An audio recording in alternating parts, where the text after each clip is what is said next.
এই ফলগুলোকে গ্রাম্য ভাষায় বলা হয় ছইলা। টক জাতীয় ফল এবং খেতে খুব দারুণ। এগুলো সাগরের নোনা পানির জোয়ার ভাটার আশেপাশে হয়ে থাকে। আমার হাতে রয়েছে দুইটা ছইলা। এই ছইলাগুলো আমরা ভালোভাবে বানিয়ে খাবো। যদি তৈল মরিচ দিয়ে ভালোভাবে এগুলো বানানো হয় তাহলে এগুলো অনেক স্বাদ হয়। তো এই ছইলাগুলো যদি পাকা থাকে তাহলে এভাবে হাত দিয়ে খুব সহজে ভেঙে ফেলা যায়। কিছু কিছু পাকা ছইলের ভিতর পোকা থাকে, এই জন্য ভেঙে ভালোভাবে দেখে নিতে হয় পোকা আছে নাকি। যে অংশে পোকা থাকে সে অংশ ভেঙে ফেলে দিতে হবে, ভালো অংশ আমাদের রাখতে হবে। তো এই জন্য আমরা প্রথমে ভালোভাবে ছইলাগুলোর ভিতর পোকা আছে নাকি যাচাই করলাম। যাচাই করে এগুলো পাটায় আমরা ছেঁচে নেব, কারণ এখানে কিছু কাঁচা ছইলাও আছে যেগুলো আমরা মিক্স করে নেব। এগুলো খুব নরম হয়, পাটার সাথে হালকা টাক দিলে কিন্তু মিক্স হয়ে যাচ্ছে, দেখুন দেখা যাচ্ছে। তো এগুলো আলতো করে টাক দিতে হবে, জোরে টাক দিলে আর খেতে ভালো লাগবে না। এখন এগুলো আমরা ভালোভাবে আলতো করে মিক্স করে নেব, পাকা এবং কাঁচাটা যেন এক হয়ে যায়।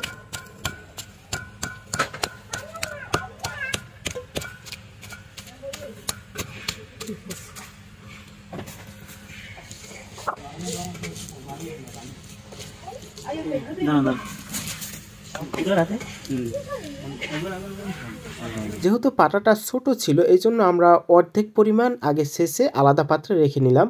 তারপর আবার পুনরায় আরও যে বাকি ছইলাগুলো ছিল সেইগুলো এখন আমরা ছেঁচে নিব। দেখুন হালকা টাক দেওয়ার সাথে সাথে কতটা মিহি হয়ে যাচ্ছে। তো যাই হোক, এখন আমাদের টোটালটাই কমপ্লিট। এখন আমরা পরিমাণ মতো চিনি নিয়ে নেব একটা পাত্রে। এখন আমাদের দরকার হবে লবণ। তো আমি এখানে 1 চামচের মতো লবণ দিয়ে নেব।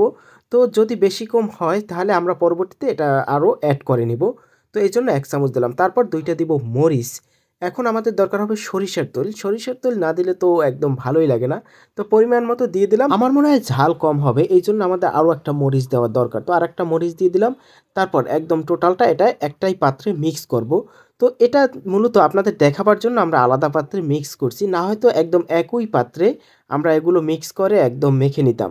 তো এখন এগুলো আমরা এই যে মিক্স করা ছইলা আছে এই ছইলার উপর ঢেলে দেব। যে মশলাগুলো তৈরি করলাম মরিচ, চিনি এবং লবণ দিয়ে, এইগুলো কিন্তু আমাদের এমনভাবে এখানে মিক্স করতে হবে যেন টোটাল ছইলার সাথে মিক্স হয়ে যায়। যদি মিক্স না হয় তাহলে কিন্তু ভালো লাগবে না। তো ভালোভাবে নাড়াচাড়া করার পর একদম টোটাল ছইলায় কিন্তু আমাদের মশলাটা লেগে গেছে এবং আমাদের মিক্স করা শেষ। এখন এটা খাবার পালা। দেখি মনে হচ্ছে একদম মজা হয়েছে, জিভে জল চলে আসছে। তো এখন আমরা আগে বাচ্চাদের দিব, যে বাচ্চাদের জিজ্ঞাসা করবো কেমন লাগছে। এগুলো আবার বাচ্চাদের মুখে বেশি ভালো লাগে, যেহেতু এটা টক জাতীয় ফল, অবশ্যই তো ভালো লাগবে যতটা ভালো করে বানানো হয়েছে। তো হ্যাঁ, পরের স্টেপে আমি খেয়ে দেখলাম, মোটামুটি খুব ভালোই লাগলো। এটা আসলে যদি গ্রামে থাকেন তাহলে বানিয়ে আপনারা খাবেন, ট্রাই করবেন, আসলে খুব মজাদার ফল।